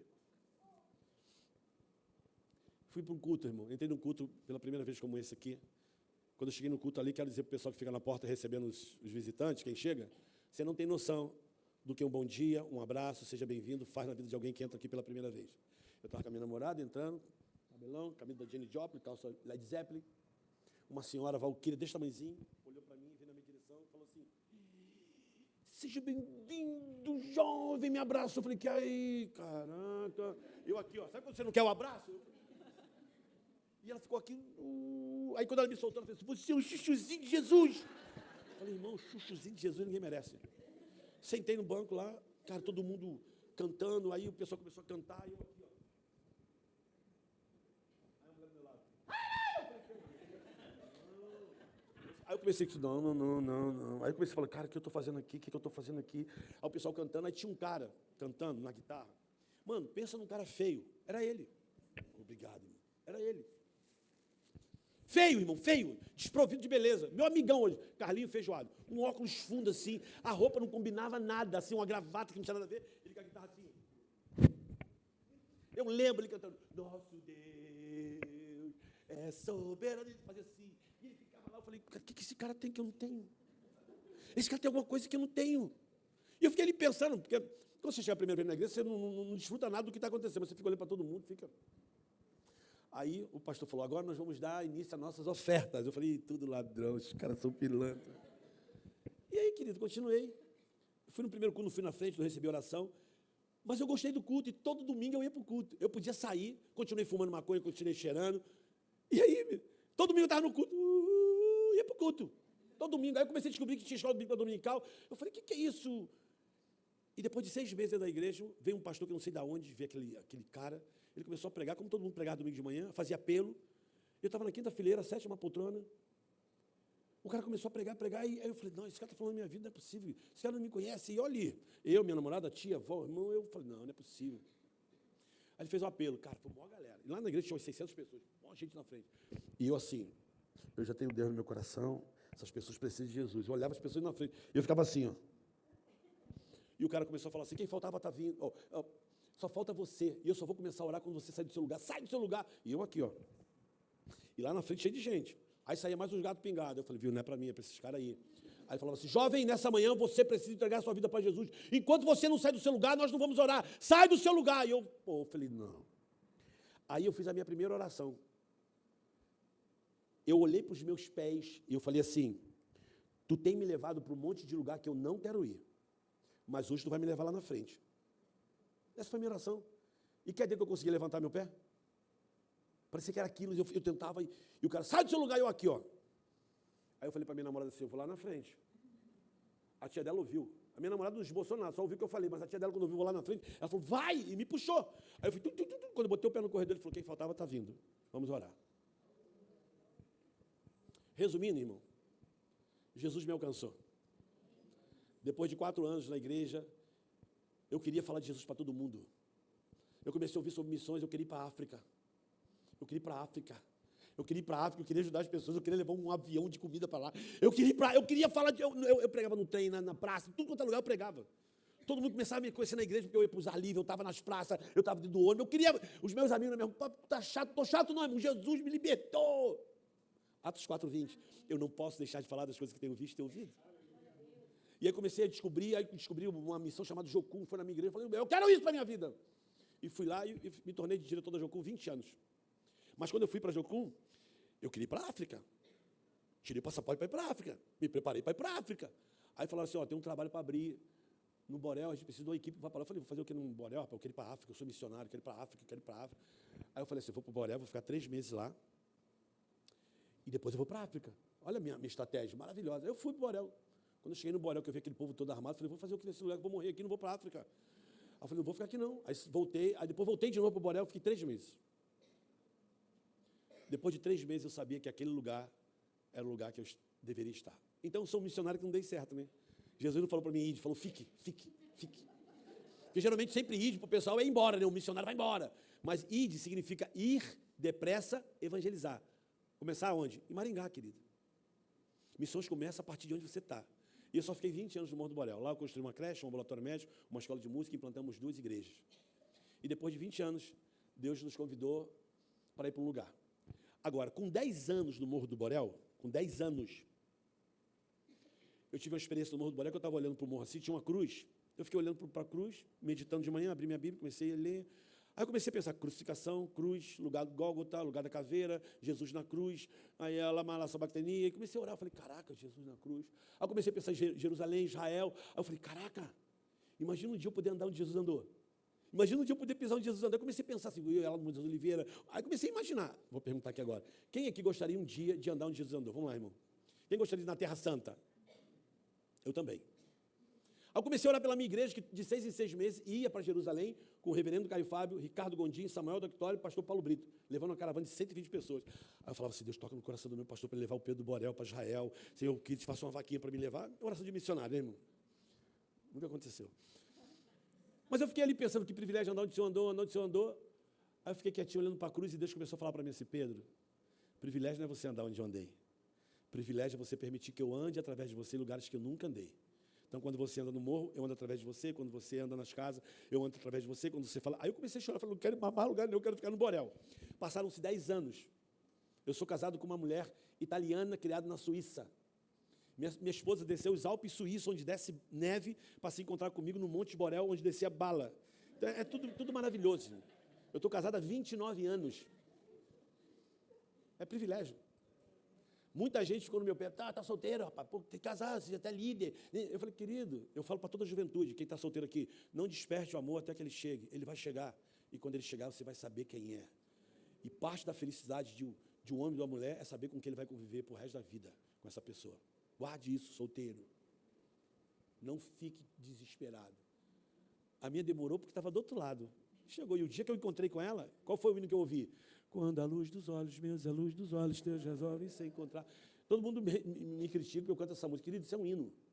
Quando a luz dos olhos meus e a luz dos olhos teus resolvem se encontrar, isso é bíblico. A janela do corpo são os olhos. Se teus olhos são bons, então o teu corpo terá luz. Então testificou, casamos, temos 4 filhos. Ela não podia ter bebê. Adotei 2 no Borel, gêmeos. Depois de 2, fiz o meu papel como homem e nasceram 2 filhos meus. Eu tenho 4 filhos e tenho 3 netos. É uma família maravilhosa. Depois de 20 anos no Borel, minha esposa começou a falar: Pedro, vamos orar para a gente, já terminou nosso tempo aqui. Eu falei, vamos orar. Mas eu não queria sair do Borel. Eu falei, tudo construído, agora é só administrar, né, irmão? Ficar só mantendo agora a fama de que você fez tudo aquilo ali. Pá. Aí minha esposa foi dar aula no Líbano, voltou pelo Líbano, entrou no Egito, conheceu um pessoal no Egito. Minha esposa chegou em casa falando assim: Pedro, passei no Egito, que lugar é aquele lá? Eu falei, e aí? Vamos orar pelo Egito? Eu falei, meu amor, Deus já libertou a gente do Egito, querida. Mas parece esse negócio de Egito. Fazer o que no Egito, irmão? Você escuta um monte de testemunho dos caras que... aquele cara que deu... Aquele terrorista lá que foi dar uma palestra ali na IPI lá. O nome dele era Paulo. O cara foi ex-guerrilheiro. Meu irmão, fazer o que lá, querido? No meio de terrorista estourar bomba, deixa eu ficar no Borel, que eu conheço os bandidos, né? Eu sei para onde eu corro. E já lá... Não, que deu ficar no morro. Aí eu falei, não. Aí minha esposa foi de novo para o Egito, para o Líbano, voltou pelo Egito, ficou 2 semanas. Ela voltou, Pedro, vamos orar. Eu falei, meu amor... Vamos morar para outro lugar, Egito, fazer o que no Egito? É o Oriente Médio, nada. Se loucura isso lá. Aí eu fui dar aula em Fortaleza, botei no avião, sentei do lado de 2 caras, e ela orando pelo Egito. Aí os 2 caras falando uma língua lá, que parecia um culto pentecostal, não entendi nada. Ele me pediu, excuse me, foi no banheiro, quando ele voltou, ele olhou para mim e falou assim, alô? Eu falei, alô?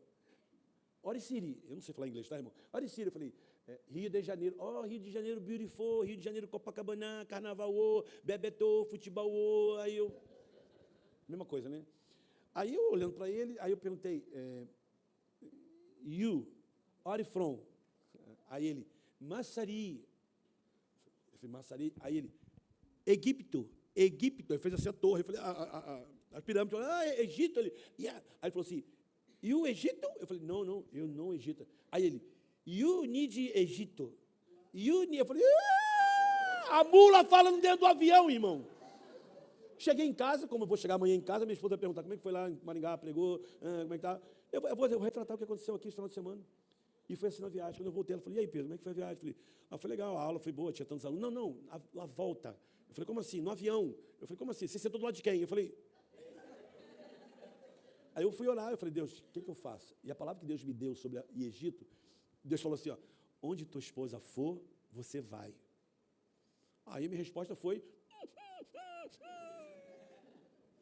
Então, eu quero terminar com isso aqui para você entender o que é a Bíblia, o que é obediência, o que é vocação, o que é aquilo que Deus nos chama. Eu quero deixar bem claro, eu não quero que ninguém aqui vá para o Egito, a menos que Deus fale, né? Eu não quero que ninguém aqui vá para o Borel e também não quero que ninguém vá para onde eu estou hoje. Mas eu só quero mostrar a linha do tempo para você entender que existe um processo que as coisas vão acontecendo. Bota o primeiro vídeo aí. Ó, olha aqui o primeiro vídeo. Eu quero que vocês olhem isso aqui, ó. Eu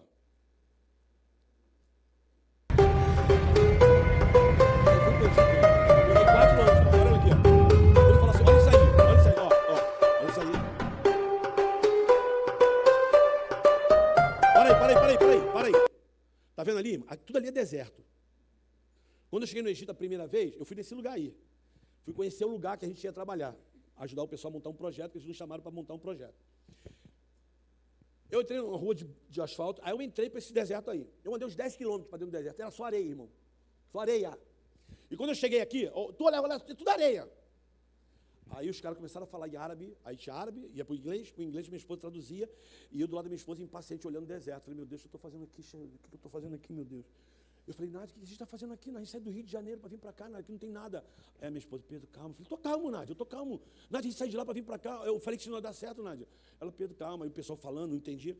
Aí eu saí, deixei minha esposa lá falando lá, os caras explicando o que eles queriam, como é que a gente podia ajudar. Aí eu saí com meu filho para andar um pouquinho ali, olhando só areia, né? Areia, céu. E lá eu sabia que tinha um asfalto, mas 10 quilômetros lá. Aí eu estou com meu filho. Aí meu filho fala assim, papi, ele fala, Gianluca, Deus realizou o teu sonho. Eu falei, que sonho? Você não queria andar onde Jesus andou? Eu falei, filho, papai queria ir em Jerusalém. Aqui é Cairo, aqui é Egito. Olha meu filho, 9 anos, falou, papi, Mas não foi você que ensinou para a gente que um dia o anjo apareceu para José e disse assim, levanta, pega Maria e a criança, porque Herodes quer matar a criança e vai para o Egito. Então, papi, Jesus veio para cá. Eu falei, é mesmo? Mano, eu comecei a chorar, porque é verdade, Jesus foi para onde, irmão? Para o Egito. E Jesus passou pela história no Cairo. Tem um lugar no Cairo lá que tem uma árvore até hoje. É peregrinação para as mulheres que querem ter filhos. Foi onde Maria parou para amamentar Jesus. E é uma peregrinação. E se você ver a árvore, é uma coisa impressionante. E não diz para mim, mas como é essa árvore está lá? Não me pergunta para mim. Porque eu também fui na Inglaterra uma vez e eu vi pontes lá que tinha 1.500 anos. Tempo de Nárnia, aquela coisa bem estranha.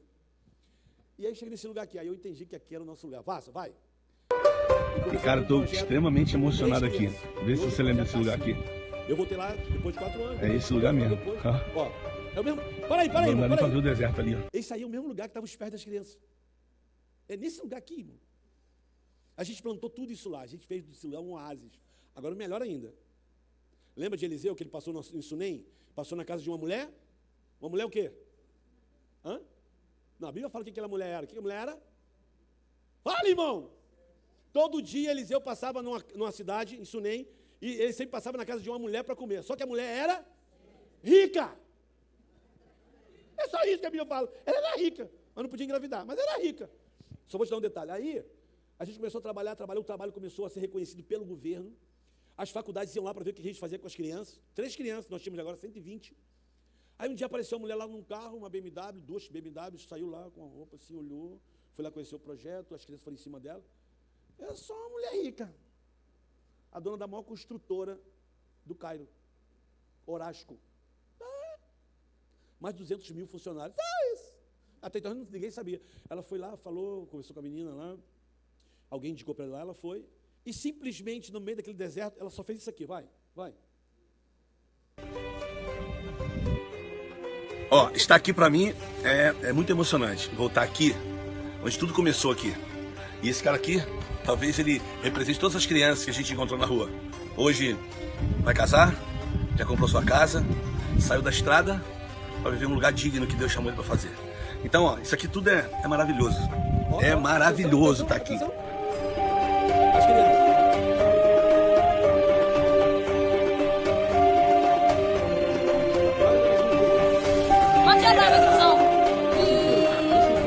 Um dia colocaram fogo aqui no nosso carro, onde as crianças dormiam, onde elas chegavam. Tentaram parar o trabalho, né? Mas é só olhar em volta e você vê aonde elas estão agora.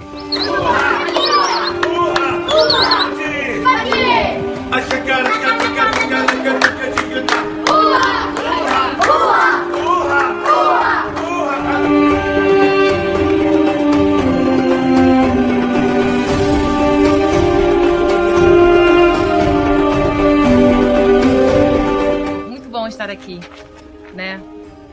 Quem estava com a gente quando isso tudo começou não consegue nem mais reconhecer o lugar. Mas o mais bonito, o mais lindo, o mais precioso daqui, esses 3 aí que começaram com a gente, eles eram crianças, Gesso, Geraldo, Paulo, vocês lembram? Eles eram quase bebês. Não, vai. Olha pra eles. Essa menina hoje é cozinheira do Hotel Hilton, a do lado é enfermeira e o outro menino fez serviço social. Todos vieram da rua. Essa primeira aqui, e o irmão que está ali do lado, Abdala, eles chegaram, ela tem o pé, os dois têm o pé com defeito, nós fomos saber o que era, eles moravam na cidade dos mortos, dentro do cemitério, com a família, e o pai e a mãe quebraram o pé dos dois, porque uma criança com enfermidade na rua gera mais dinheiro. Então, crianças, elas são treinadas a ser pedinte, e no Oriente Médio, a cultura de caridade do muçulmano é muito forte. No mês de Ramadã, é o mês que essas crianças mais conseguem dinheiro. E aquele menino lá que vai falar daqui a pouco, o Abdala, ele era um pedinte profissional, ele tinha cara de pedinte. Vai, fala, vai. Love you, Gesso. Eu amo você. Eles até aprenderam português. A gente não aprendeu árabe, mas eles aprenderam português, ó, nosso trabalho. Peraí. Só detalhes, irmão. A do meio ali, a Samé, ela falou, I love Gerson, é o meu filho, né? Os 2 filhos adotados foram os meninos que mais aprenderam a falar árabe do Borel. Falam perfeitamente. Chegaram lá com 22 anos. Eles tinham um amor muito grande pelos meus filhos. O Abdala, ele queria, ele falou, eu quero falar, e ele fala português hoje, o Abdala. Ele fala inglês, português e árabe. Pode ir. Ok. Egito, 4 anos, depois da Revolução, voltamos para o Brasil, achei que ia voltar para o Morro do Borel. Falei, agora vou voltar para o Borel, né? Que acabou o nosso tempo mesmo no Egito. Foi um tempo de 3 anos para a gente estabelecer, 4 anos, estabelecer todo o projeto. Quando eu voltei para o Egito, agora que interessante, isso é para rir. Quando eu voltei do Egito, eu falei, agora eu vou ser conferencista. Agora eu vou pregar, agora eu vou sair só viajando, falando de experiência, escrever um livro e tal, né? Aí voltamos para o Brasil. E minha esposa, com esse DNA dela, minha esposa é perigosa. Ela foi dar uma ajuda a um projeto dentro de um lugar que eu tenho 62 anos, nunca imaginei que no Rio de Janeiro tivesse um lugar como esse. Ela foi num chamado Lixão. Ela foi lá para ajudar o pessoal e como ajuda, ela falou assim, eu preciso conhecer o lugar que vocês querem trabalhar. Aí o pessoal não queria levar ela com medo dela ficar escandalizada por conta do lugar. Ela precisa ir lá, uma semana, ninguém queria levar ela. Um dia ela pegou o carro dela e entrou. Entrou, mano. E ela entrou, quando ela chegou lá, ela entrou num beco, viu várias crianças, adolescentes grávidas, tinha uma com o nome dela, ela começou, e ela ligou para mim, falou, Pedro, falei, fala, está onde? Ela, estou no Lixão. Falei, Nádia, sai daí agora, meu amor, pega o carro. Pedro, eu acho que eu achei um lugar para ele. Falei, não achou nada, você não achou nada. Você não achou nada. Aí ela veio para cá e falou, Pedro, achei um lugar com muitas possibilidades, meu amor, vamos embora. Eu falei, Nádia, bota aí o vídeo 2. Aqui, irmão.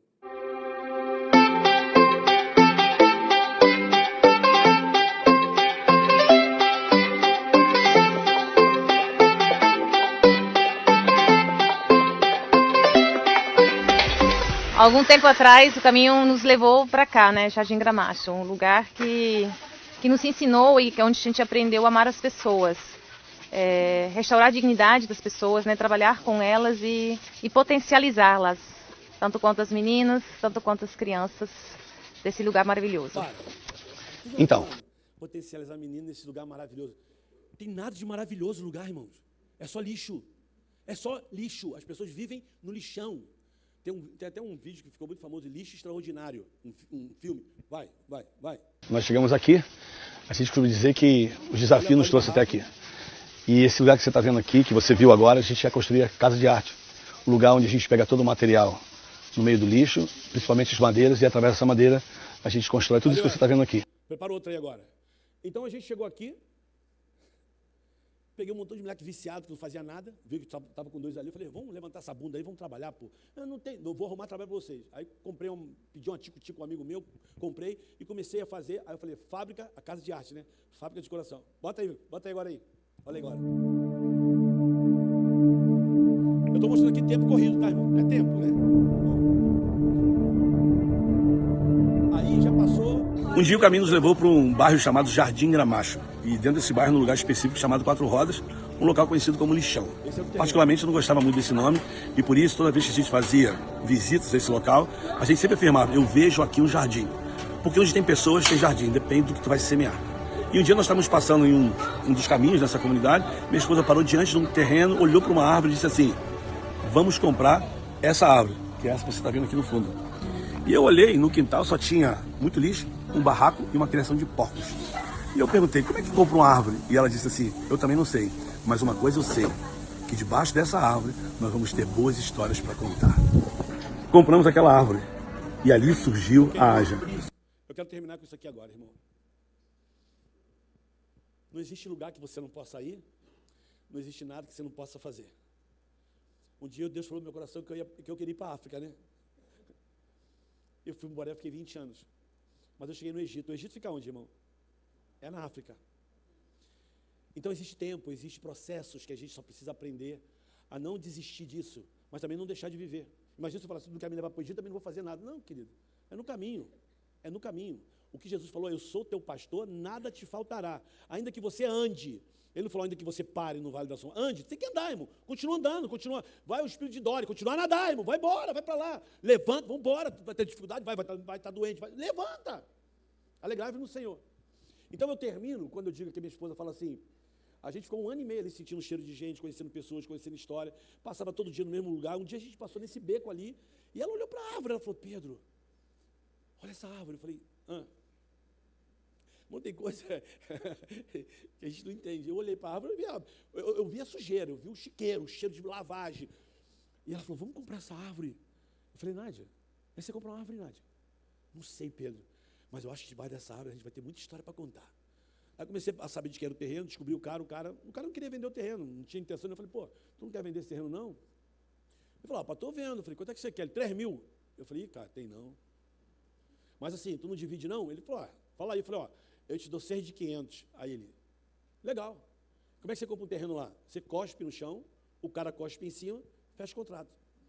E paguei 6 de 500. Comprei meu barraco, está ali, meu barraco, minha árvore, meu chiqueiro, minha vida. Financei pela Caixa Econômica Federal. E comprei, entrei para dentro. Você viu como é que era o terreno? E lixo, irmão.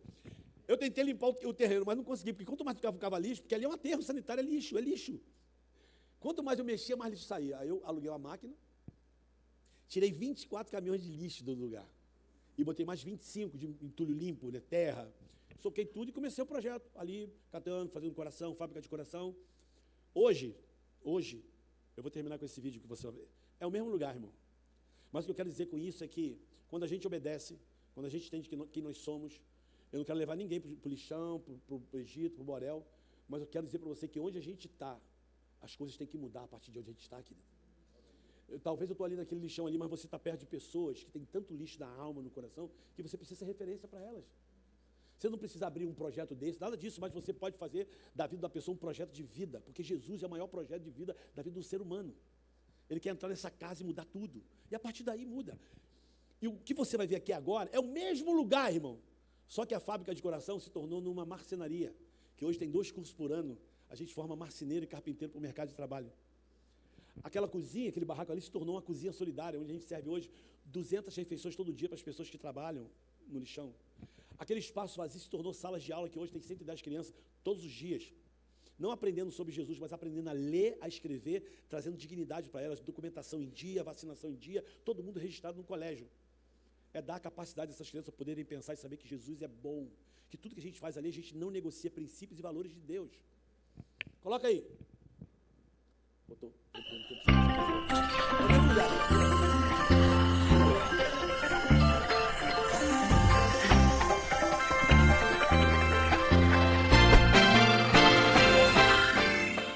A AJA é uma organização de ponta que trabalha diretamente com as famílias e a comunidade aqui em Jardim Gramacho. Nós fundamos a AJA em 2018, embaixo dessa árvore, e a gente trabalha em 3 frentes para combater a fome e a extrema pobreza, através da educação complementar, através da inclusão produtiva e o acesso a direitos. Eu sou a Ágata e a AJA é muito importante para mim e para minha educação. O programa de educação complementar atendeu 100 crianças e adolescentes no contraturno escolar, para combater a evasão e a distorção idade série.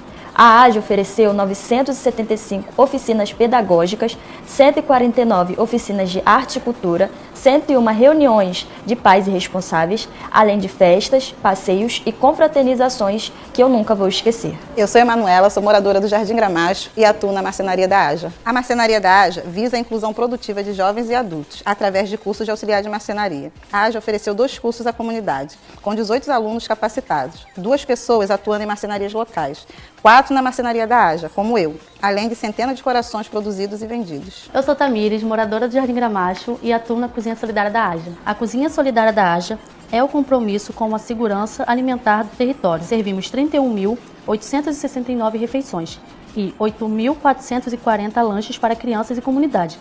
Além de muito afeto, em cada prato contribuímos para a nutrição e também para a diminuição de desigualdades. Reconhecemos os esforços coletivos de nossa equipe, a confiança e apoio de nossos valiosos parceiros e a lealdade dos nossos investidores. Suas contribuições foram fundamentais para transformar realidades. Haja. De fato, a palavra haja, ela significa trazer à existência aquilo que não existe. Mas para a gente também, no haja tem 2 palavras, há e já. E o que a gente entende é, há alguma coisa a ser feita, faça já e faça com amor. Queridos, termino a minha palavra com Filipenses capítulo 2, versículo 5. Paulo escrevendo a igreja de Filipenses, ele diz, que haja em vós o mesmo sentimento que houve em Cristo Jesus. Alegrai-vos sempre no Senhor. Outra vez digo, alegrai-vos. Seja a vossa moderação conhecida diante de Deus, porque perto está o Senhor. Foi o que ele disse: estou com vocês todos os dias. Não estejais preocupado com coisa alguma, antes as vossas petições estejam diante de Deus, e a paz de Deus, que excede todo entendimento, vai guardar o teu coração, o teu sentimento e as tuas emoções em Cristo Jesus. Quanto ao mais, irmãos da Igreja Missionária Unida, tudo que é perfeito, tudo que é amável, tudo que é de boa fama, se há virtude e se há algum louvor, que nisso pensai. Que Deus te abençoe. É isso que eu amo fazer. Essa é um pouquinho da linha do tempo da minha vida, sem esquecer que a palavra, querido, ela precisa ser o centro de tudo que a gente faz. Haja. Então, eu transferi para vocês hoje isso. Há alguma coisa a ser feita aqui, a partir dessa igreja? Faça já. E faça com amor.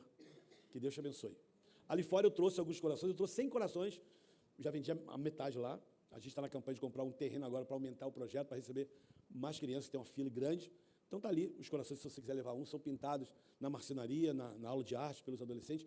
Todos eles estão enganjados em fazer o melhor que eles têm para que a gente arrecade de comprar esse terreno. Se você não tiver dinheiro também, pode levar, é um imã de geladeira. Ore pela gente, ore para que Deus sustente o nosso projeto, para que a gente continue amando aquelas pessoas, amando aquela comunidade, até que o Senhor ou nos leve para casa com Ele, ou nos dê outro desafio. E ore para frear minha esposa, porque eu sei que ela já está na idade. Pastor, obrigado pela confiança, obrigado pelo carinho, que Deus te abençoe.